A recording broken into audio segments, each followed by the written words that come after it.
Eu nunca imaginei que uma simples noite pudesse carregar tanto peso. O carro deslizou suavemente até a entrada do salão principal, iluminado por refletores que transformavam cada detalhe da fachada em um espetáculo. As portas altas e de vidro refletiam o brilho dourado dos lustres lá dentro, como se guardassem um tesouro proibido. Respirei fundo antes de sair, ajustando o vestido atule escuro que havia escolhido com cuidado, elegante, mas sem extravagâncias.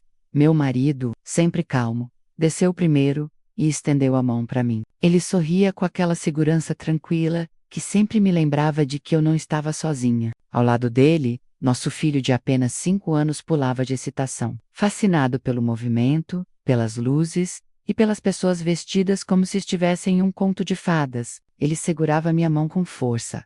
E por um instante, foi como se aquela energia inocente afastasse qualquer sombra que rondasse minha mente. Assim que cruzamos as portas, fui envolvida pelo impacto do salão. O teto parecia infinito, adornado por lustres de cristal que derramavam luz em cascatas cintilantes. O som de um quarteto de cordas preenchia o ambiente suave mas firme, ditando o compasso da noite. Mesas perfeitamente alinhadas, decoradas com arranjos de flores brancas e douradas, davam um ar de sofisticação que quase chegava a intimidar. Ao redor, homens internos impecáveis e mulheres em vestidos longos trocavam sorrisos e cumprimentos ensaiados, como se todos encenassem um papel cuidadosamente escrito.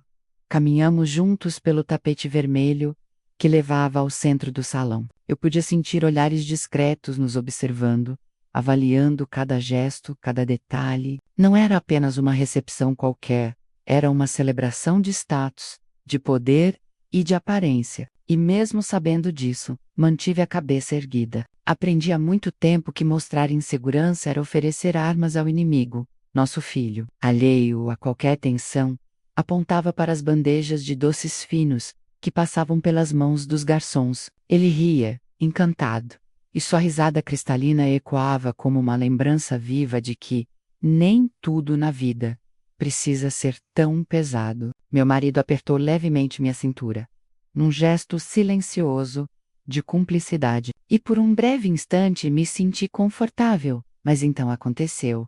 Do outro lado do salão, entre um grupo de convidados, meus olhos captaram um rosto que parecia emergir diretamente do passado. O tempo não apagou aquelas feições. O mesmo olhar altivo, o mesmo sorriso cuidadosamente calculado, a mesma postura de quem acredita que o mundo lhe deve algo. Minha respiração falhou por um segundo. Era ela, minha irmã. Mais de 10 anos haviam passado desde a última vez que a vi. 10 anos desde que ela me virou as costas na noite mais sombria da minha vida. 10 anos desde que minha própria família decidiu que eu não tinha lugar entre eles. E agora, ali estava ela, como se nada tivesse acontecido, trajando um vestido longo, de seda verde, cercada por pessoas importantes, rindo como a anfitriã perfeita. Senti um frio subir pela espinha. O salão luxuoso desapareceu por um instante, substituído pela lembrança de uma porta batendo atrás de mim, da chuva gelada caindo sobre meu corpo e das lágrimas que se misturavam com cada gota. A solidão e a dor de ter sido descartada pela própria família voltaram com força. Apertei a mão do meu filho, talvez mais forte do que deveria, e ele me olhou confuso. Sorri para ele, tentando esconder a tempestade que se formava dentro de mim. Meu marido percebeu imediatamente a mudança em minha expressão, e seguiu meu olhar, até encontrá-la. Seus olhos se estreitaram por um segundo, mas ele nada disse, menos apenas deslizou os dedos pela minha mão, lembrando-me silenciosamente de que eu não precisava enfrentar nada sozinha. E foi ali, naquele salão banhado em ouro e aparências, que percebi.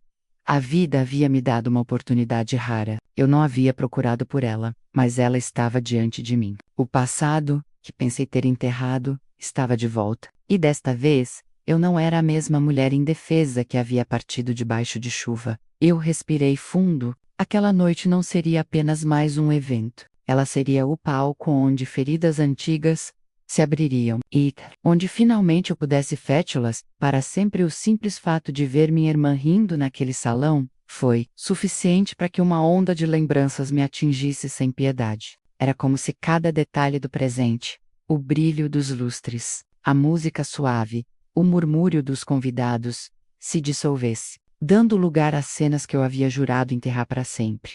Voltei 10 anos no tempo, para dentro daquela casa que um dia eu chamei de lar. Lembro-me da sala iluminada apenas por uma lâmpada amarelada, e do olhar duro do meu pai atravessando-me, como uma sentença. Minha mãe, com os braços cruzados, repetia as palavras que me feriram mais do que qualquer faca poderia ferir: você é ingrata. Sempre não merece o que temos feito por você.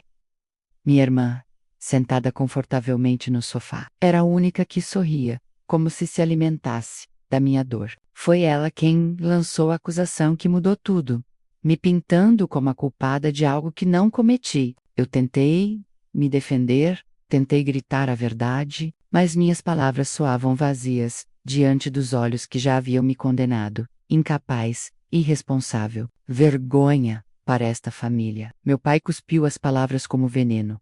Aquela noite chuvosa permanece gravada em mim com uma clareza assustadora. Eu, de pé no portão, segurando uma mala pequena, encharcada até os ossos, enquanto a porta atrás de mim se fechava com um estrondo. O barulho ecoou como um ponto final em minha história com eles. Não havia abraço, não havia compaixão, apenas o frio cortante da madrugada e o peso insuportável da rejeição. Caminhei sozinha pelas ruas molhadas, as lágrimas misturando-se à chuva, sentindo-me tão pequena que parecia desaparecer dentro da noite. Perguntei a mim mesma centenas de vezes onde havia errado, em que momento havia deixado de ser filha para me tornar um fardo, mas não havia resposta, apenas silêncio. Por muito tempo, carreguei essas palavras dentro de mim, como correntes invisíveis. Elas ecoavam em cada fracasso, em cada noite mal dormida, em cada dúvida sobre o futuro. Fui obrigada a construir uma vida do zero, com as mãos calejadas, sem nenhum apoio, sem nenhuma mão estendida. E, ironicamente, foi essa mesma dor que me deu força para lutar. Agora, de pé naquele salão, cercada por gente que me olhava com respeito sem sequer saber meu nome, a contradição era quase cruel. A mesma família que me chamou de incapaz, que me expulsou como quem joga fora algo quebrado, assistia de longe ao que eu havia me tornado. Eu não era mais a jovem chorosa debaixo da chuva. Eu era uma mulher que se reconstruiu, que ergueu sua própria casa, sua própria família e seu próprio império. Olhei para minha irmã novamente, com seu sorriso ensaiado e olhar falso. Nofa, eu sabia. A verdadeira incapaz nunca fui eu. Nossos olhares se encontraram como duas lâminas que se reconhecem antes do duelo. Por um instante, o salão inteiro pareceu silenciar, embora eu soubesse que a música ainda tocava e as conversas continuavam. Era como se só existíssemos nós duas, naquele espaço, presas em um jogo antigo, nunca resolvido. Minha irmã manteve o sorriso nos lábios, mas seus olhos atraíram. Primeiro um lampejo de surpresa, depois um brilho de medo. Não esperava me ver ali, muito menos daquela forma. Ela se recompôs rápido, como sempre fazia, vestindo a máscara de perfeição que aprendeu a usar desde cedo. Você, murmurou, quando se aproximou, quase sem mover os lábios. Eu não respondi, apenas ergui as sobrancelhas e sorri de volta, com a serenidade de quem não tem mais nada a provar. Foi nesse momento que meus pais surgiram, quase como sombras projetadas pelo passado. Meu pai caminhava à frente, com aquele passo firme e autoritário que sempre usava quando queria dominar a situação. Minha mãe o seguia de perto, o olhar frio como gelo. O que você está fazendo aqui? A voz dele soou mais baixa do que eu esperava, mas carregava a mesma dureza de antes. Este não é o seu lugar. Antes que eu pudesse responder, meu marido interveio. Com sua calma habitual, colocou a mão em minhas costas, me trazendo um passo à frente. Olhou diretamente para meu pai, sem medo, sem hesitação. Com licença, senhor, disse ele, em tom polido, mas firme. Permita-me apresentar minha esposa como ela merece. Esta é a doutora Nome da protagonista, fundadora e CEO da Nome da empresa, uma das empresas que mais crescem no setor de saúde no país. Por um segundo, Pude ver a incredulidade se espalhar nos rostos deles. Minha irmã piscou, como se tivesse levado um tapa invisível. Meu pai desviou o olhar, incapaz de sustentar a revelação. Minha mãe apenas apertou os lábios, como se cada palavra tivesse sido uma afronta. E então, aconteceu o que eu já esperava. Meu nome começou a se espalhar pelo salão. Pessoas que até então me olhavam apenas de relance, começaram a sussurrar umas para as outras. Eu podia ouvir fragmentos. Ela é a CEO daquela empresa de biotecnologia, foi destaque na revista de negócios no mês passado. É casada com um cirurgião que operou em Londres, não é? Os olhares mudaram. Não era mais a atenção vazia de curiosos, mas o respeito quase imediato, que vem com o reconhecimento público. Alguns convidados começaram a se aproximar, estendendo as mãos, pedindo cartões, elogiando meu trabalho. Minha irmã tentava sorrir, mas seu rosto estava rígido. Via a forma como seus dedos apertavam a taça de champanhe com força demais, como se quisesse esmagá-la. Seus olhos percorriam os rostos ao redor, percebendo que, de repente, ela não era mais o centro das atenções. Meus pais, por sua vez, pareciam desnorteados, acostumados a controlar a narrativa. Não sabiam como reagir ao fato de que todos ali me reconheciam por méritos que não podiam ser negados. Não importava o que pensassem de mim. A realidade já havia me colocado em um patamar que suas palavras não poderiam apagar. Meu filho, sem entender a tensão, puxou minha mão e riu, apontando para os lustres, como se fossem estrelas. Sua inocência quebrou o clima por um segundo, e eu aproveitei esse momento para me inclinar levemente e beijar sua cabeça. Não havia gesto mais poderoso do que mostrar que, além de tudo que conquistei, eu havia construído uma família de verdade. Quando ergui os olhos novamente, vi a máscara da minha irmã começar a rachar. Ela podia fingir surpresa, fingir desprezo, mas não podia fingir algo que estava diante de todos. Eu não era mais a filha rejeitada. Eu era a mulher que voltou não para implorar aceitação, mas para ser reconhecida, menos queira ela ou não. Minha irmã nunca suportou dividir holofotes. Eu a conhecia bem demais para não perceber o quanto estava incomodada com a súbita mudança de atenção no salão. Então, como sempre fazia, tentou recuperar o controle da narrativa, com um sorriso exagerado. Ergueu a taça e começou a falar com um pequeno grupo de convidados. Sua voz soava alta demais, artificial demais, como quem precisava provar algo a cada frase. Como vocês sabem, menos disse, olhando em volta para garantir que fosse ouvida. Concluí meu MBA em Stanford com honras. Desde então, tenho administrado a clínica da família, que se tornou referência no país.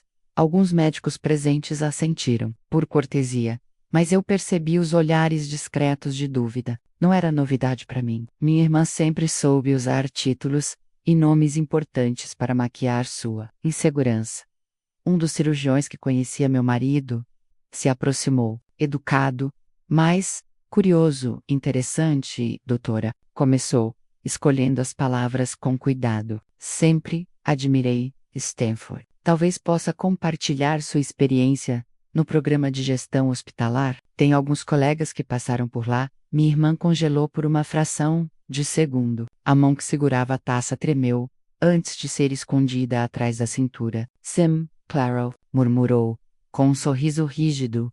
Foi uma experiência incrível, embora bastante excedente, imagino, insistiu o médico, educado, mas firme. Qual foi o professor responsável pela sua tese? Tenho certeza de que já ouvi falar. Eu quase senti pena dela.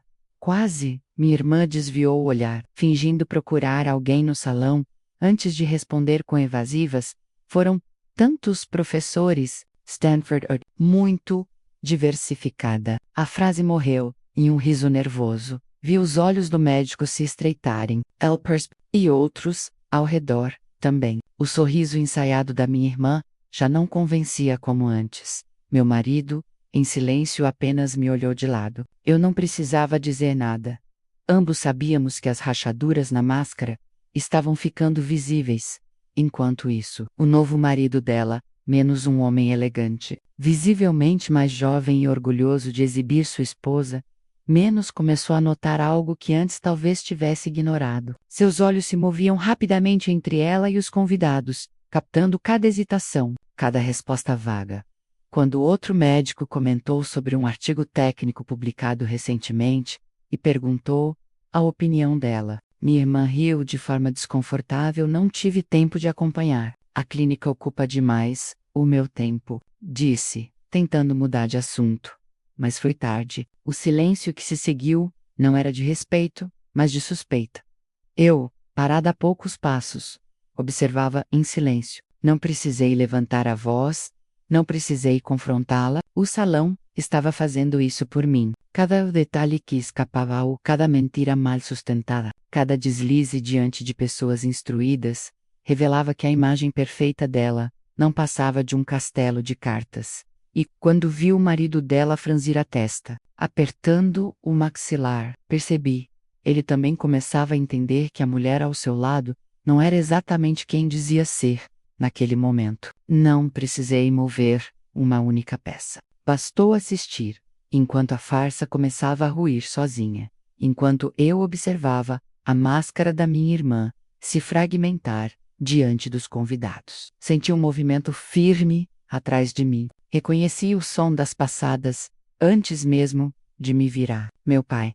Ele ainda mantinha a mesma postura rígida de anos atrás, o mesmo ar de autoridade absoluta, como se o mundo tivesse que se curvar à sua vontade. Aproximou-se sem pressa, mas com um olhar que atravessava qualquer espaço, pronto para esmagar quem ousasse desobedecer.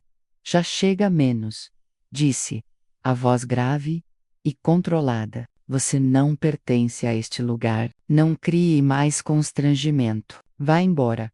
Aquelas palavras, ditas em tom baixo, trouxeram à superfície fantasmas antigos. Eu já havia escutado frases semelhantes, acompanhadas de portas batendo e olhares frios. Durante anos, acreditei que talvez ele tivesse razão, que talvez eu realmente não pertencesse a lugar algum. Mas agora, não. Agora eu tinha uma vida construída com minhas próprias mãos.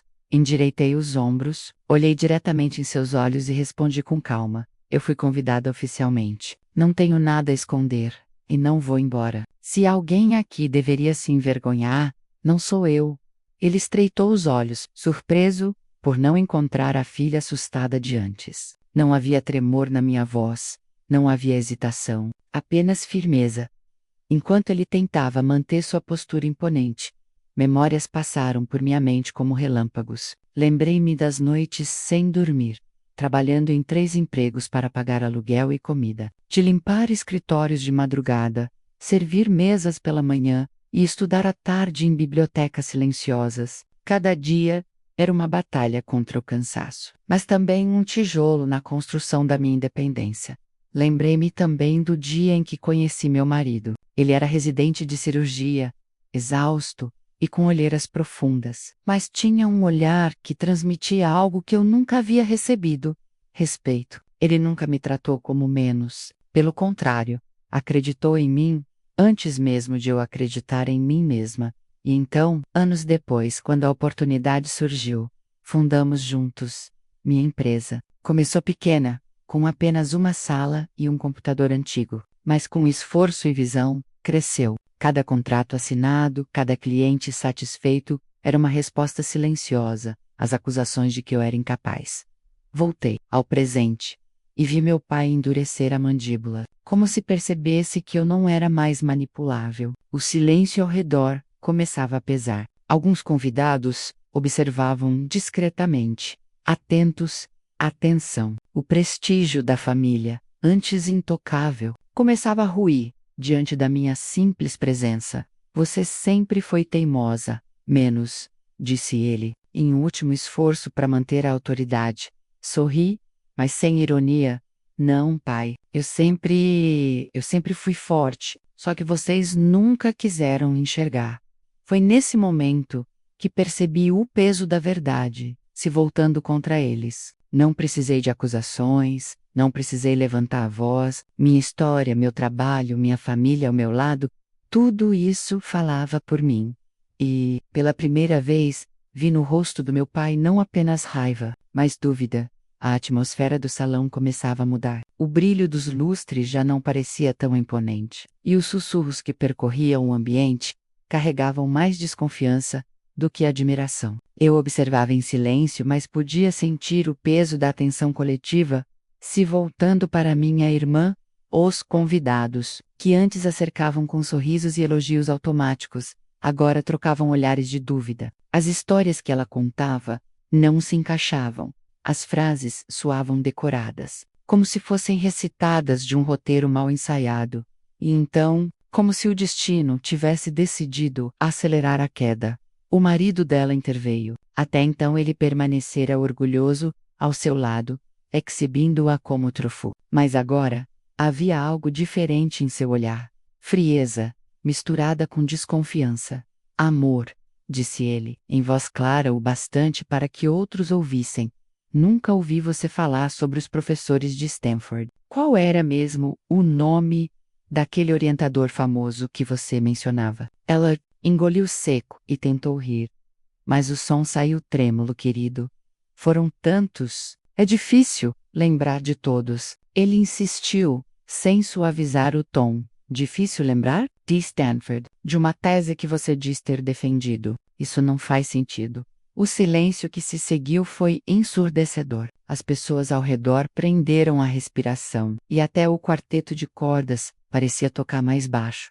Minha irmã, percebendo o perigo, tentou mudar de estratégia. Segurou o braço do marido com força, inclinou-se em direção a ele e sussurrou alto o bastante para que fosse ouvido.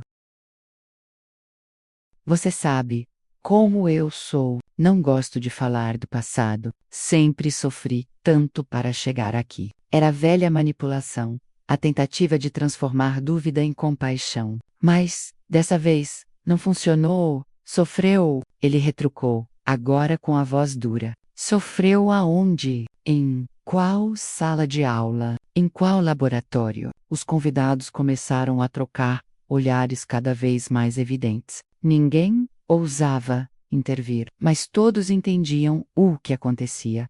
As peças do castelo de cartas estavam desmoronando diante deles. Minha mãe, sempre rápida para proteger a filha favorita, tentou salvar a situação. Deu um passo à frente, ergueu a voz e disse: basta, ela não precisa provar nada a ninguém. Se minha filha disse que estudou em Stanford, então estudou. O resto é inveja e perseguição. Mas as palavras dela ecoaram ocas, ninguém acreditava mais. Aquela defesa desesperada soava menos como verdade e mais como cumplicidade. Minha irmã, já sem saída, começou a se contradizer ainda mais. Falava de matérias que não existiam, de professores que nunca tinham dado aulas naquele programa. O marido dela, com o rosto endurecido, deixou escapar uma risada amarga menos, e essa foi a sentença final. As máscaras haviam caído, e eu, em silêncio, apenas observei. Não precisei levantar um dedo. A verdade inevitavelmente encontrara seu caminho. O salão ainda fervilhava de sussurros. As máscaras da minha irmã e de meus pais já estavam em pedaços, espalhadas diante de um público que não conseguia desviar os olhos. Mas, ao contrário do que muitos poderiam esperar, eu não sentia vontade de humilhar ninguém. Não havia necessidade. Minha simples presença já era um testemunho vivo do que eles haviam negado por tantos anos. Respirei fundo, ajeitei o vestido e segurei a mão do meu filho, que me olhava com aquele brilho inocente e curioso. Ele não entendia toda a gravidade do que se passava, mas de algum modo parecia captar a tensão no ar. Ao meu lado, meu marido me ofereceu um sorriso discreto, um lembrete de que eu não precisava provar nada a ninguém. Aproximei-me calmamente da mesa principal, onde ainda estavam meus pais e minha irmã, tentando recompor a dignidade que já lhes escapava. Peguei da bolsa um pequeno envelope branco e o coloquei sobre a toalha bordada. Fiz isso sem palavras, apenas com um gesto firme e deliberado. O que é isso? Meu pai perguntou, a voz carregada de desconfiança.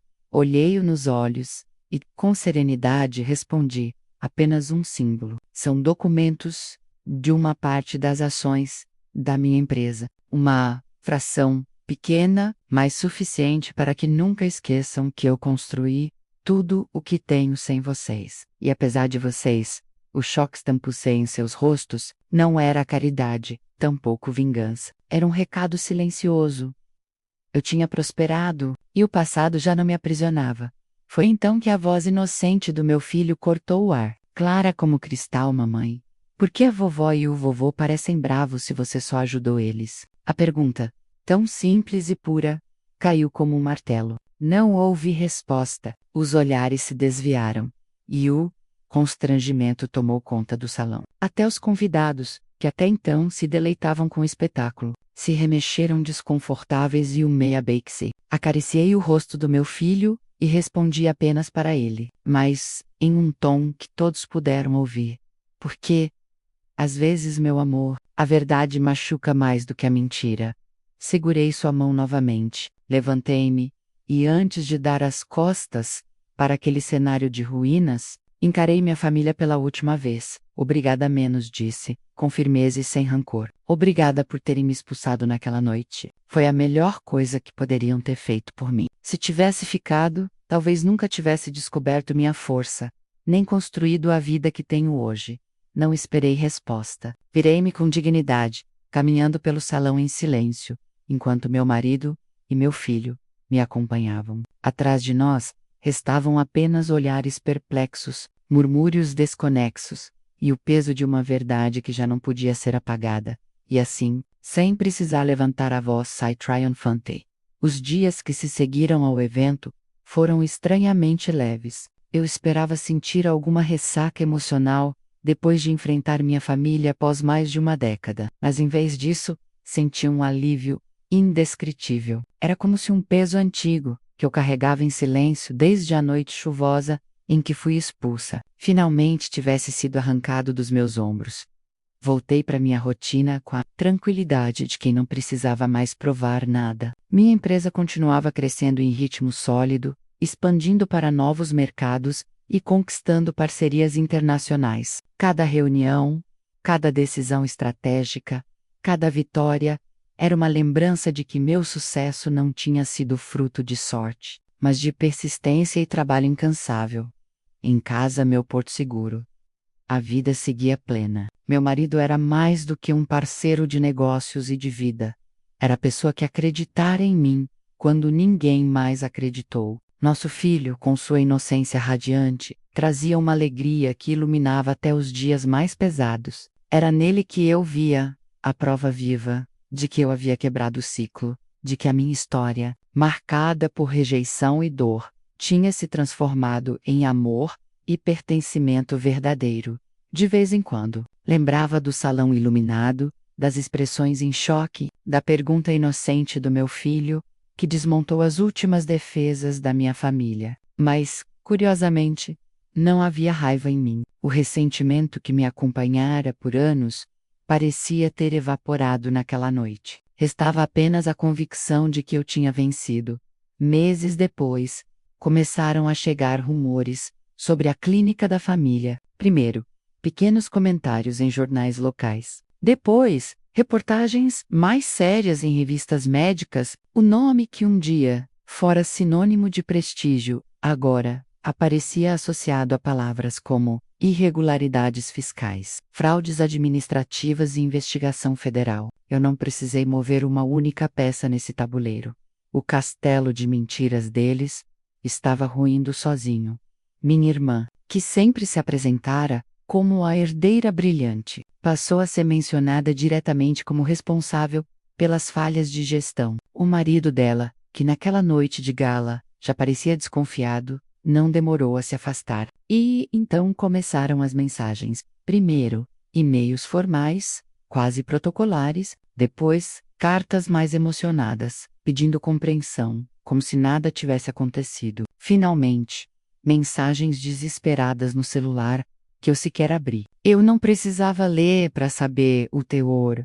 Justificativas, súplicas, talvez até tentativas de manipulação, mas tudo isso já não tinha espaço em minha vida. Eu poderia ter respondido. Poderia ter aproveitado o momento para devolver as feridas que ela me causou. Mas compreendi algo essencial. Vingança não me interessava mais. O silêncio era a resposta mais poderosa que eu poderia dar. Hoje, ao olhar para trás, percebo que meu triunfo não foi apenas financeiro ou social. Não foi sobre provar para os outros que eu era capaz. Meu triunfo foi construir uma vida em que eu não precisava mais da aprovação de quem me rejeitou. Foi criar um lar em que meu filho pudesse crescer cercado de amor verdadeiro, não de aparências. Com o tempo, compreendi que a dor do passado foi, paradoxalmente, o combustível que me trouxe até aqui. Se meus pais não tivessem me expulsado naquela noite, talvez eu tivesse me acomodado à sombra deles, vivendo uma vida pequena, moldada pelas expectativas alheias. Ao me jogarem para fora, obrigaram-me a aprender a voar. A clínica da família segue em declínio, e de vez em quando, ainda recebo notícias de processos e escândalos. Mas não sinto prazer nisso. Apenas constato que cada mentira encontra seu próprio fim. E eu sigo adiante, livre. Se antes eu acreditava que família era uma prisão inevitável, hoje sei que não. Família não é sangue. Família é quem caminha ao seu lado, quando todos os outros lhe viram as costas. Família é quem segura sua mão nos dias difíceis, quem celebra suas vitórias sem inveja, quem o aceita pelo que você é, não pelo que representa. Meu marido e meu filho são minha família, meus amigos, parceiros de trabalho, pessoas que me apoiaram quando eu não tinha nada menos eles, também são minha família. O resto ficou no passado, onde deve permanecer. E assim concluo minha reflexão. Não precisei humilhar, não precisei vingar-me com minhas próprias mãos. Vencer foi suficiente. O simples ato de existir plenamente, de viver uma vida construída com dignidade, já foi a resposta mais eloquente que poderia dar. Enquanto escrevo estas linhas, sinto a paz de quem não deve nada ao passado. E finalmente, posso afirmar: estou livre.